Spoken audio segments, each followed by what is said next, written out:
You're feeling here. But, sir, the crowds you meet in Europe, do they have any distinction from each other, or are duck fans? I mean, if you take a look with me on this crowd, is this what I never like to look at the crowds. It's embarrassing, really. It is, I never get used to this much attention. No, but you should do it, sir, because normally when you look at crowds, there's always somebody looking a bit annoyed, or like they are bored, or like they know better, or something like that. But when I look here, I really see admiration.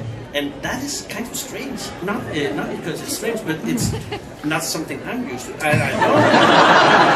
don't think it's me they're admiring. But then I just thought that if you go to Belgium, you go to Germany, you go to Finland, is it the same experience? It's pretty much the same except for Finland. Do tell me about Finland. I can't explain. For decades, people have been asking me why these characters are so popular all through Europe, and the best answer I can come up with is that after World War II, when the continent is literally in shambles, in the late 40s, Egmont, the company that publishes the comics here, they introduced this American Karl Marx's comics, Karl Marx's duck characters, which were clearly an American product, and those were years when America was great. But anyway, let's not get into that. I left home on a strange day. On Wednesday. Yeah, it must have been a strange day to leave. Earlier that morning I'd spit up. But still, it was such shame and such disgrace. Let's not go there, sir. I'm not going to want to, because it makes me physically ill to think about it. But anyway, the world will survive. And anyway, what was I talking to Finland? So all across Europe, they were introducing the Donald Duck comics. It was the first mass entertainment, inexpensive mass entertainment. So and it came from America, so Donald Duck, Karl Marx's Donald Duck became like a national hero across Europe, and he still is. And that's Karl Marx is like a national hero across Europe. So I can sort of understand that, but why Finland in particular? Some, I don't know if anybody knows any Finns, but one or two have explained that the Finns have a special sense of humor.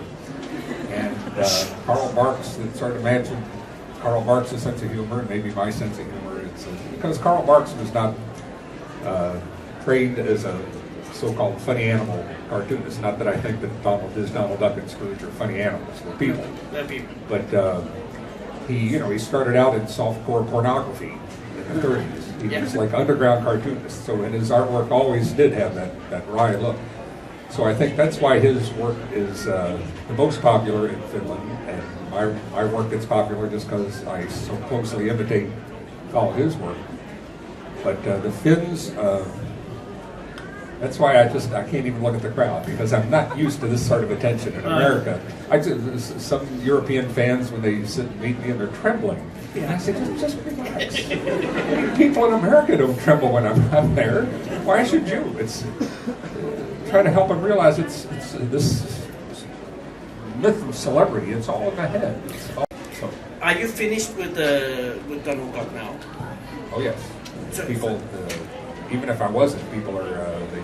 I remember after I was hesitated a couple of years. And I don't know if we can get into that whole subject, but after I noticed on the social media or something, Don Rosa he's been working on a story for 2 years. It's going to be sensational. And so I know now, as soon as I read that, I said, well, I can't go back to doing it. People are going to expect it to be so wonderful. And no, but 10 years ago, working in this system was so frustrating, and I could see it was never going to change. And there was lots of reasons why I didn't want to go. I worked an extra 20 years just because of this, the appreciation in Europe. It felt like a duty. I mean, people had never really had somebody, lots of the artists were in South America, or they never had anybody to really unleash all of this appreciation. And then Karl Marx was too old to travel. That's It was like a duty. I had to keep doing this and I could come over and most people spoke English and spoke better English. When I go back to America, I have to tell people that they say, how do you communicate with these people? Do you have to speak their language? And I said, well, no, because people in Europe, especially Northern Europe, speak better English with a bigger vocabulary and better pronunciation than my neighbors in Kentucky. And everybody laughs. They think I'm kidding. It's serious. Because you learn English in school like this, and in Kentucky, they learn English from other Kentuckians. But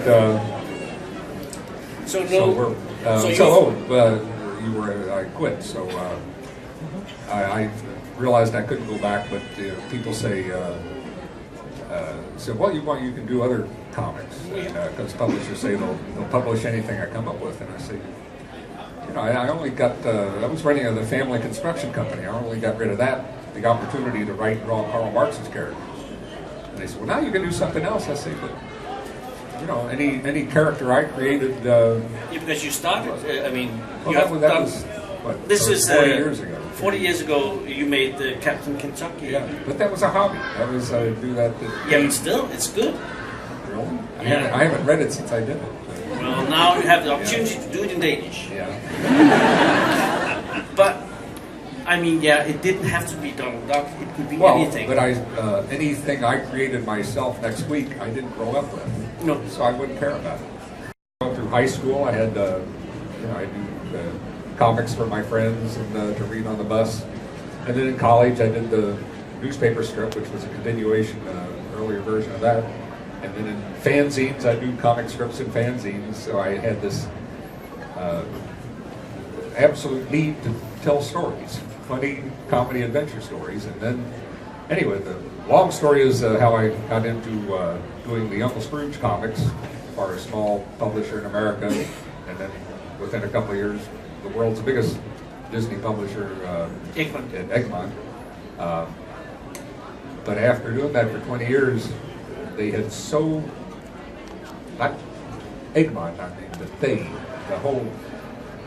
destroyed my enthusiasm, because that's the only thing that carried me through, was the enthusiasm of what I was doing. I loved it. But they totally wiped that out, the frustration of that system. And people say, you must miss it now. After 10 years, you must miss it. No, I don't miss it at all.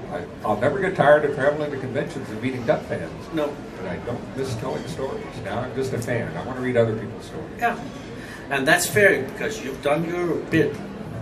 Well, the last story I did, is, some people know there's a lot of different reasons I quit. But one of the many ones was, the last story I did was something called The Prisoner of White Agony Creek, with Scrooge and Glittering Goldie. And after I did that story, I really loved that story. It's a good story. I'm never going to top that. So maybe I should just quit. Because if I'm never going to be as happy with that, if it's just downhill from there, I said, along with all the other reasons, I said, that's a good time to quit. Because as much as I love Karl Marx, people had him doing things in his old age that were really embarrassing. And the world has seen a lot of artists continuing far after they should have stopped. Yeah, that's. I think I'm such a big movie fan. I can name lots of actors that should have quit. Stop. But still, maybe that's what was in my mind too. There are guys like Leonard Cohen, for instance, who just continue. He made his last album a month before he died, and it's a good album, so it's not impossible to continue. But anyway, I made my decision. Yeah, it's fine. I will not try. But it must be nice that some people are, though. So you can say, no, it's not going to happen. Yeah. It's definitely not going to happen ever. Fine. Do not say this to Mr. Rosa if you meet him, please. Will this stop? Will you retire from this? I don't know if it's going to stop, but I'm busier now after 10 years of retirement than I remember. I get invited to more shows, and I can't even go to all the shows I'm invited to in Europe. So I guess the readers get older, and just, you know, now I've got, just like I grew up with Karl Marx's comics, and he became such a hero to people like me when we were 30, 40, 50 years old. Now, I guess that'll happen. And that's again, that's sort of a responsibility. It's I appreciate it, and I have to show that I appreciate it, and show how much I owe to Karl Marx and the comics I grew up with, and also to all the people in Europe that helped me keep going an extra 20 years, in spite of the frustrations. And, so I have to keep paying them back. If they want to see me, I'll keep coming. I just wish there's too many of them. You should come to see me in America, at American shows. I sit there all day, like I'll get one person every 15 minutes. And there are people now who travel, they see what shows I'm going to be in at America, and they'll fly all the way to America just to get an autograph, and I do free drawings for them, they sit with me, I do drawings for them all day. And is it true that I heard that when you see sometimes somebody buying your drawings on eBay that you've made some other people, then you sometimes tell them that you can make them their own instead of they don't have to buy somebody else's? No, who told you that? There was a guy over here. I thought it was such a generous thing to do. No, I sometimes have seen people selling forged art. Ah, okay. But I mean, they get into eBay. I used to be able to warn people when they're buying art forgeries, but you can't do that anymore. You keep privacy. So I'm not sure what you. Well, I made a video once. Yeah. And that was not a successful video, so I was doing a signing in Bilka. It's like Walmart just in Denmark. Yeah. And nobody came. Oh.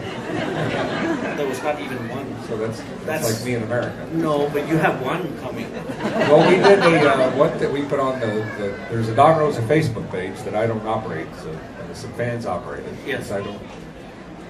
I'm always wasn't comfortable with self-promotion, but I also thought, if I had a Facebook page or a website, and artists and authors, they do that to promote their own sales. Yes. So if I did have a website that was so good that it sold an extra 1 trillion copies of all my comics, I'd just make more money for Disney and Egmont. I'm never going to get a share of it. Besides, the fans make much better websites than I ever did. But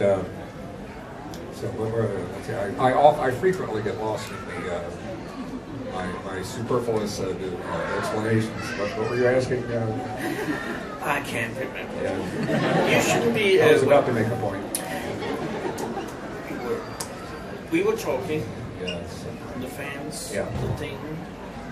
I think while we are trying to remember the point, you will. Your grandfather was a terrazzo maker. Is that true? Yeah. He was from Italy? You know what terrazzo is? Yeah, I do, because I had one when I was growing up in the toilet floor, Yeah. And when you look a really long time in the terrazzo, you can start seeing things in the marble chips. And I was kind of wondering, was that how it marble started? Tile. Yeah. Was that how it started? I mean... Is that how it started? You're sitting watching your grandfather's terrazzo, and then you saw there are faces in here. I got to see this. No. Oh, shit. It's a good story. It's a good story, though. Yeah. Could be nice.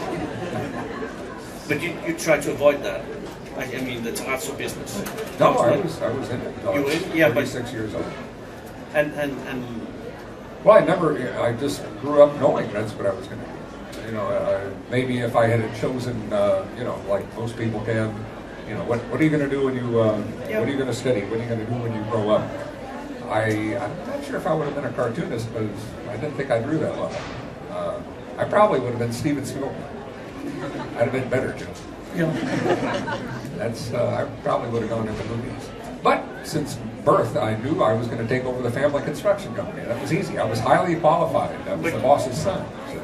But still, it was in America in a time of great changes, and you went to university, and you must have been going in another direction as well. You were never in doubt that the terrazzo was... Why should I be? It's second nature. I didn't even need to go... but none of these people will ever do what their fathers and mothers did, because you don't do that anymore. Well, It's both good and bad. It is if you both want to, good and you should. And if you don't want to, you should. But, I mean, I I went and got a degree in civil engineering. It took me 5 years. Oh. There was no point to it. No, you can make riches now. Yeah, you know, but But I didn't need it. I didn't need an education. I could have gone straight up, but I wanted to go to college. That's good. Because, like I would tell people then, if you don't go to college or something, or higher education, you need to learn about all the things there are to learn about. Yes. So that was a valuable experience. Plus, I got lots of cartooning experience with the newspaper. And have you ever been able to use your knowledge from civil engineering in your cartooning work? Oh, people tell me I do all the time. I've always got very scientifically accurate stories, and but also the artwork. You can tell it's the only art training I have is in engineering, is mechanical drawing. It's stiff and overly detailed. If you had, I don't want to get into it, but sometimes when I've got an easel and they tell me, show us how you draw a Donald Duck.